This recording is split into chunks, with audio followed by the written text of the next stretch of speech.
بڑھتی آبی جارحیت جاری، اضافی پانی چھوڑنے پر دریائے ستلج کے حفاظتی بند ٹوٹ گئے، بستیاں زیر آب، لوگ بے گھر اور فصلیں بھی تباہ ہو گئیں۔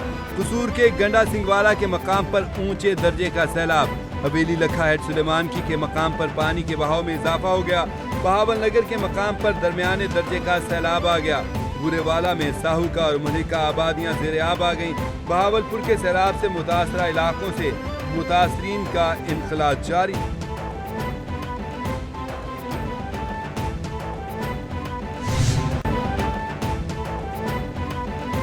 بھارت کا سنتاس معاہدے کے تحت پاکستان سے رابطہ، ممکنہ بڑے سیلاب سے آگاہ کر دیا، دریائے توئی میں پانی کی سطح بلند پر پاکستان کو پانی چھوڑنے کی اطلاع دے دی، دریائے توئی میں پانی چھوڑنے سے پاکستانی اضلاع متاثر ہونے کا خدشہ، بھارتی ہائی کمیشن نے مراسلے میں لکھا، دریائے توئی سے آنے والا سیلابی ریلا گجرات، منڈی بہاؤدین، چنیوٹ اور جھنگ کو متاثر کر سکتا ہے، درجنوں دیہات زیر آب آ چکے، متعدد دیہاتوں سے زمینی رابطہ منقطع ہو چکا۔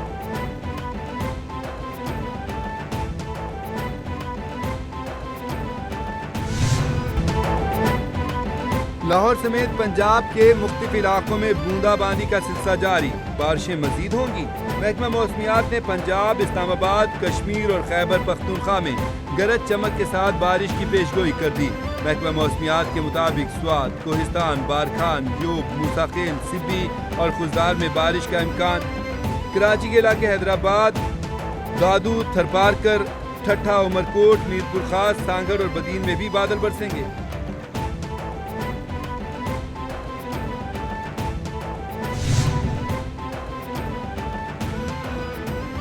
غزہ پر 21ویں OIC وزرائے خارجہ اجلاس میں شرکت کے لیے نائب وزیر اعظم اسحاق ڈار سعودی عرب پہنچ گئے۔ ترجمان دفتر خارجہ کے مطابق اجلاس میں فلسطین میں اسرائیل کی جاری فوجی جارحیت پر بات ہوگی، غزہ پر مکمل فوجی کنٹرول کے مجوزہ منصوبوں اور فلسطینیوں کے حقوق کی مسلسل سنگین خلاف ورزیوں پر غور کیا جائے گا۔ اس سے قبل نائب وزیر اعظم اور وزیر خارجہ اسحاق ڈار نے 23 اور 24 اگست تک بنگلہ دیش کا دورہ کیا۔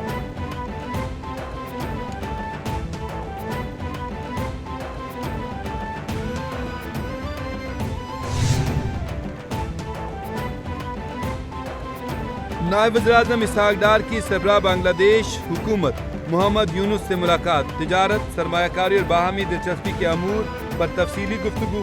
دونوں رہنماؤں نے براہ راست پروازوں اور کاروباری روابط کی بحالی پر زور دیا۔ اسحاق ڈار اور محمد یونس کا علاقائی ترقی اور غربت کے خاتمے پر تبادلہ خیال، پاکستان اور بنگلہ دیش کے درمیان نئے تجارتی معاہدوں پر کام جاری رکھنے پر اتفاق۔ اسحاق ڈار کی بنگلہ دیش نیشنلسٹ پارٹی کی چیئرپرسن بیگم خالدہ ضیاء سے ملاقات۔ چینی وزیر خارجہ وانگ یی کی فیلڈ مارشل سید عاصم منیر سے اہم ملاقات، چین کی وزارت خارجہ کا بیان۔ چینی وزیر خارجہ وانگ یی کا کہنا تھا کہ پاکستانی فوج قومی استحکام کا ستون اور پاک چین دوستی و تعاون کی مضبوط محافظ ہے۔ چین نے ہمیشہ اپنے پڑوسی سفارتکاری میں پاکستان کو اولین ترجیح دی۔ فیلڈ مارشل عاصم منیر نے کہا کہ چین پاکستان کا آہنی دوست ہے، پاک چین اسٹریٹجک شراکت داری چٹان کی طرح مضبوط ہے۔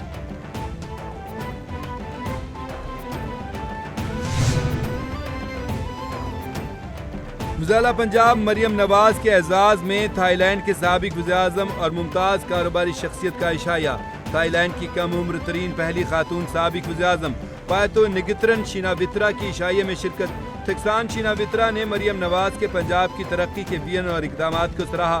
وزیر مریم نواز نے کہا، پاکستان اور تھائی لینڈ کی دوستی باہمی احترام اور معاشی تعاون پر مبنی ہے، ڈیجیٹل نیشن کے وژن پر چلتے ہوئے نوجوانوں کو جدید شعبوں میں ہنرمند بنا رہے ہیں۔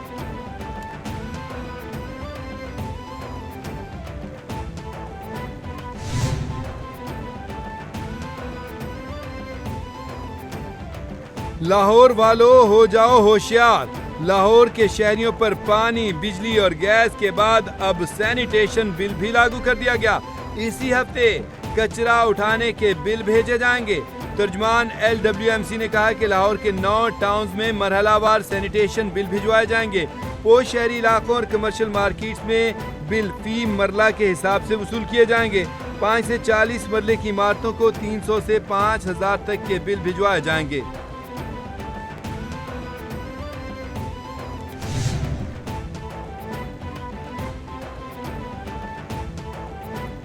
غزہ پر اسرائیلی فوج کے حملوں میں مزید 50 فلسطینی شہید ہو گئے۔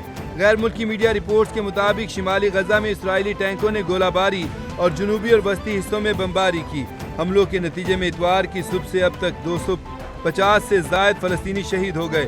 شہید ہونے والوں میں امداد کے متلاشی 24 افراد بھی شامل۔ بھوک کی شدت سے بھی مزید 8 فلسطینی انتقال کر گئے۔ غذائی قلت سے اموات 115 بچوں سمیت 289 ہو گئے۔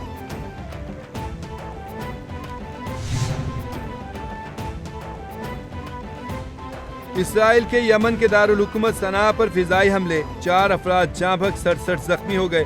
غیر ملکی خبر رساں ایجنسی کے مطابق صنعاء میں درجنوں اسرائیلی طیاروں نے صدارتی کمپلیکس کے نزدیک میزائل اور ایندھن کے گودام اور پاور اسٹیشن پر بمباری کی۔ اسرائیلی فوج کے ترجمان نے کہا کہ صدارتی محل والے فوجی کمپاؤنڈ، 2 بجلی گھروں اور ایک فیول ڈپو کو نشانہ بنایا۔ یہ حملے حوثیوں کے اسرائیل اور اس کے شہریوں پر حملوں کے جواب میں کیے گئے۔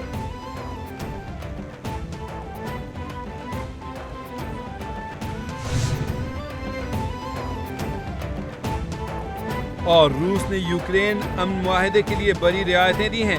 امریکی نائب صدر کا امریکی میڈیا کو انٹرویو میں جے ڈی وینس نے کہا کہ روسی صدر پیوٹن نے تسلیم کر لیا کہ یوکرین کی علاقائی سالمیت کے تحفظ کے لیے سیکیورٹی ضمانت لازمی ہوگی اور وہ کیف میں کٹ پتلی حکومت قائم کرنے کے حق میں نہیں۔ نائب امریکی صدر نے روس پر مزید پابندیاں عائد کرنے کا بھی اشارہ دے دیا۔ کہا یہ فیصلہ حالات اور صورتحال کو دیکھ کر کیا جائے گا۔